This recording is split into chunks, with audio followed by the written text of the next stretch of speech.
Hello guys, hello to all of you. मैं हूं Simran from study point by Simiya. जैसा कि आप जानते हैं, हम पढ़ रहे हैं Rajasthan GK for all competition exams. तो राजस्थान जीके जो कि सारे कंपटीशन एग्जाम्स में आता है, तो राजस्थान जीके का भी अपना करंट टॉपिक्स जो चल रहे हैं, राजस्थान हिस्ट्री, जिसके अपन के पीछे 2 टॉपिक्स अधूरे छूटे हुए हैं, मेवाड़ का गोहिल राजवंश और जनजाति व किसान आंदोलन 2। तो वो तो कोई ना, वो तो हम क्लियर कर ही लेंगे 2 या 3 दिन में। उससे पहले एक छोटा सा टॉपिक राजस्थान का एकीकरण, वो देख लेते हैं क्या है क्या नहीं वो सारी चीज़ें, क्योंकि ये बहुत तो स्मॉल टॉपिक है और इसमें बस वो चरण ही है जो वो 7 और 7 चरणों में क्या हुए, कौन प्राइम मिनिस्टर बना, कौन महासचिव बना, कौन सचिव, वो सारी चीज़ें जो कि हम इस वीडियो में देख लेते हैं। तो राजस्थान का एकीकरण,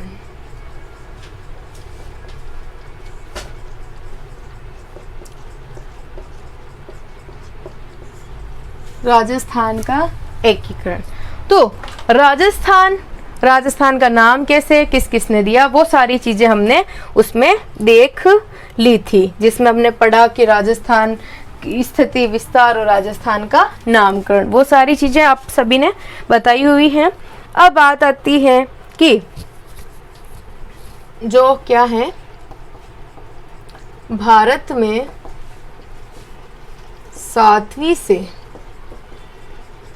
12वीं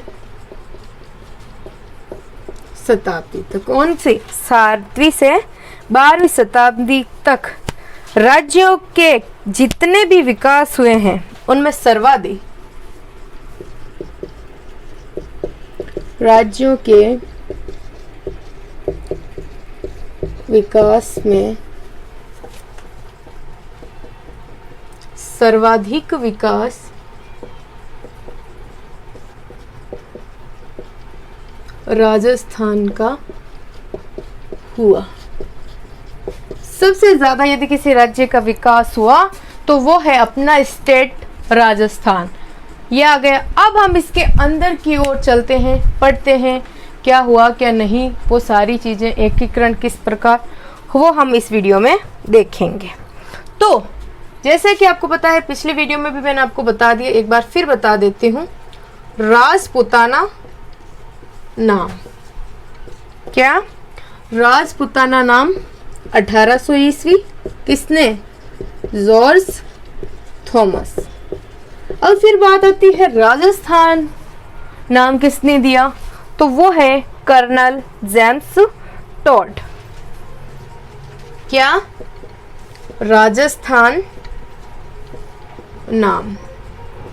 तो राजस्थान नाम की बात आती है, भी राजस्थान नाम किसने दिया, तो राजस्थान नाम देने वाले हैं कर्नल जेम्स टॉड। और उन्होंने राजस्थान के बारे में किस लिखा है, तो किस में लिखा है, the annuls and antiquities of Rajasthan. The annuls and antiquities of Rajasthan, ये आपके कर्नल जेम्स टॉड की बुक थी, बुक है, आज भी है। उन्होंने अपनी बुक में राजस्थान के बारे में सारा लिखा है। ये हो गया। फिर है जैसे कि ऋग्वेद अनुसार, जैसे कि पूर्वी सीमा, दक्षिणी सीमा, पश्चिमी सीमा, तो एज ए मैप में आपको बता देती हूँ। ऊपर उत्तर, नीचे दक्षिण, यहाँ पश्चिम और यहाँ पे पूर्व। तो पश्चिम की ओर बताई जाती है सरस्वती नदी। कौन सी नदी, सरस्वती नदी बताई जाती है। पूर्वी सीमा पर वो बताई जाती है द्वेषवती नदी। और उत्तर दिशा में ये बताई जाता है गंगानगर। क्या, गंगानगर। राजस्थान के उत्तरी भाग में गंगानगर ही है, गंगानगर की पूर्वी सीमा लगती है। और जो सरस्वती नदी बहती है पश्चिमी भाग को, तो इस भाग को कहते हैं अपन के ब्रह्माव्रत। क्या कहते हैं, ब्रह्माव्रत, क्योंकि लिंक ब्रह्मा जी से है, तो उसी को लेके ब्रह्माव्रत कहा जाता है। और सरस्वती का रिलेशन किसके साथ बताया जाता है, ब्रह्मा जी के साथ बताया जाता है, तो ब्रह्मावत आ गए। फिर है स्वतंत्रता के समय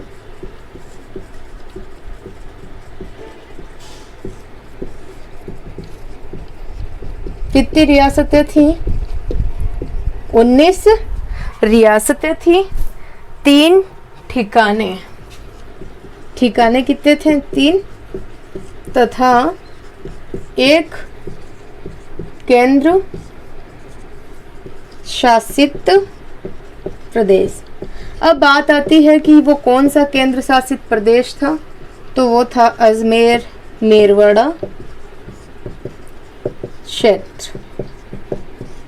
अजमेर मेरवाड़ा क्षेत्र जो कि केंद्र शासित प्रदेश, 19 रियासतें थीं और 3 ठिकाने थे। कब? जो कि स्वतंत्रता के समय। ये हो गई राजस्थान की 19 रियासतें, 3 ठिकाने और 1 केंद्र शासित प्रदेश। रियासतों में सबसे प्राचीन रियासत कौन सी? प्राचीन रियासत यदि कोई थी तो वो थी मेवाड़ रियासत, जो सबसे प्राचीन रियासत थी। तो रियासतों में सबसे प्राचीन रियासत मेवाड़ रियासत थी और जिसकी स्थापना गोहिल ने की, ये आपको सभी को पता है। ये आ गया। फिर बात आती है आगे की।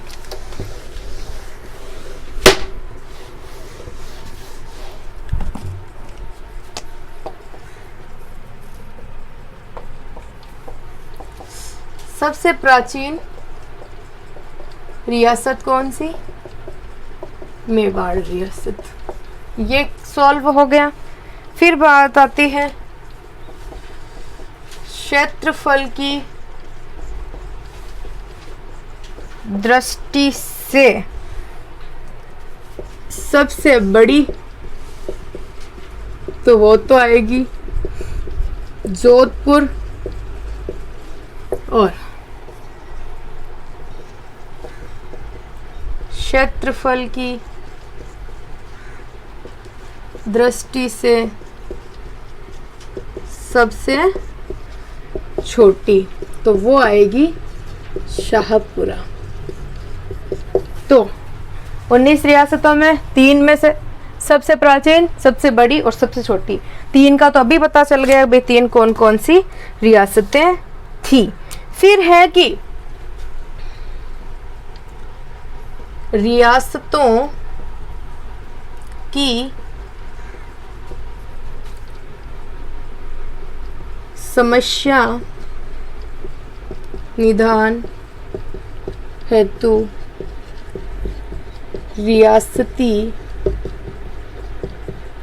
विभाग की स्थापना हुई थी 27 जून 1948 को। रियासती विभाग की स्थापना क्यों? रियासतों में बहुत सारी प्रॉब्लम्स चल रही थी, उन प्रॉब्लम को ख़त्म करने के लिए, उनका सॉल्यूशन निकालने के लिए। फिर है कि जो प्राचीन समय में जो डूंगरपुर तथा बांसवाड़ा क्षेत्र, जो डूंगरपुर और बांसवाड़ा का जो क्षेत्र है उसको वागड़ या बागड़ कहा जाता था। क्या? वागड़ या बागड़ क्षेत्र। डूंगरपुर और बांसवाड़ा के क्षेत्र को वागड़ या बागड़ के नाम से जाना जाता था। और जोधपुर का उत्तरी भाग तथा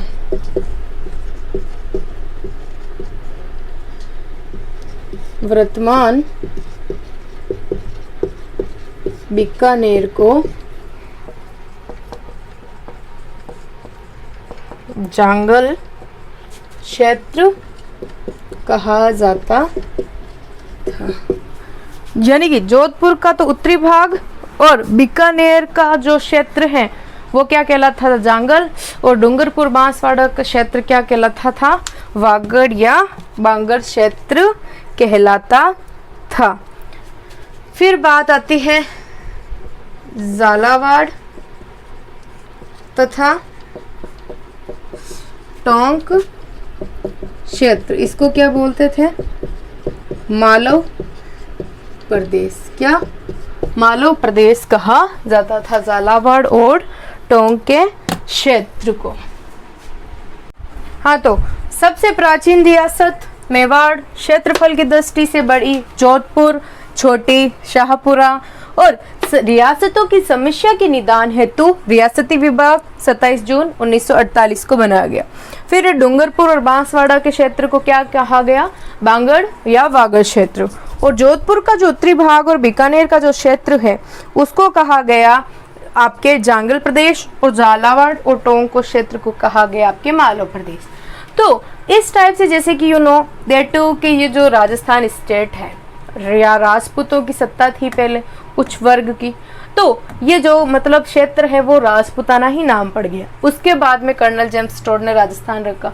इसमें जो कि हर एक वंश ने, चाहे मेवाड़ का गुहिल हो, चाहे सिसोदिया हो, सब ने जो कि इस पे, जैसे कि गुजर प्रतिहार वंश, मतलब सारे लोगों ने जो कि राजस्थान स्टेट पे कब्जा किया। ये होगी बात। फिर है कि अंत में जाके जवाहरलाल नेहरू का जो उदयपुर में एक अधिवेशन हुआ था, और उस अधिवेशन में डिसीजन लिया गया कि सारी रियासतों को एक करके एक स्टेट राजस्थान संघ बनाया जाए। तो वो अधिवेशन हुआ था 31 दिसंबर 1945। कहाँ? उदयपुर।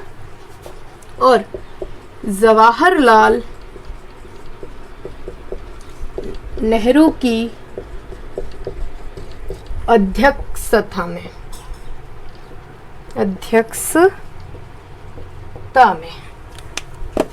किसका? अखिल भारतीय देशी लोक परिषद का। तो 1945 को जवाहरलाल नेहरू की अध्यक्षता में अखिल भारतीय देशी लोक परिषद का उदयपुर में अधिवेशन हुआ, और उस अधिवेशन में डिसीजन लिया गया कि जो राजस्थान है उसका एकीकरण, राजस्थान का एकीकरण होगा। कब? 1945 के अधिवेशन में। तो जैसे ही 1947 को भारत आजाद हुआ,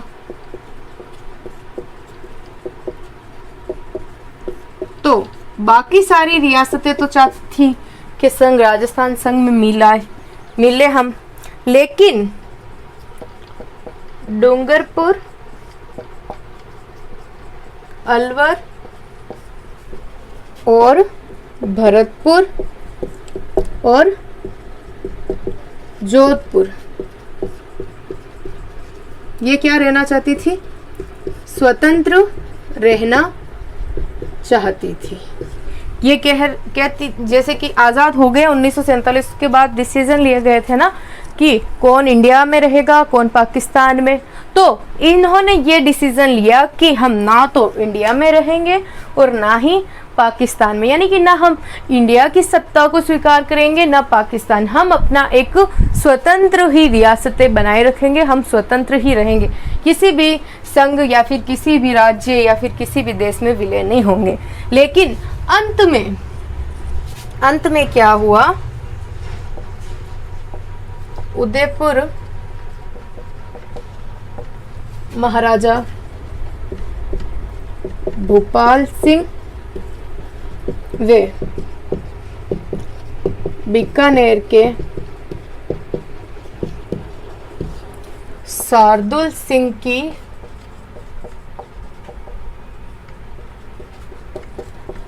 प्रेरणा से विलय होने पर सहमति। तो पहले तो इन रियासतें ने ये मतलब डिसीजन लिया कि हम जो कि विलय नहीं होंगे, हम अपना एक स्वतंत्र अस्तित्व रखेंगे। लेकिन जब उदयपुर के राजा भोपाल सिंह और बीकानेर के शार्दुल सिंह ने इनको प्रेरित किया, इनको समझाया, तो उसके बाद में इन रियासतों के राजाओं को समझाया, तो इन्होंने जो कि राजस्थान संघ में विलय होने का डिसीजन ले लिया। और इसमें सबसे यदि महत्वपूर्ण भूमिका रही तो वो थी, आपको पता होगा, गृह मंत्री सरदार वल्लभ भाई पटेल।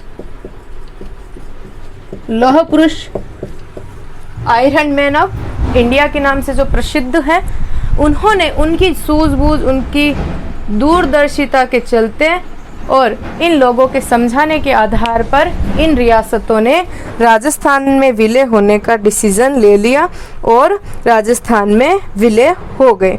तो 1948 से लेके 1 नवंबर 1956 तक फिर बात आती है कि विलय का प्रोग्राम कब से कब तक चला। तो विलय अवधि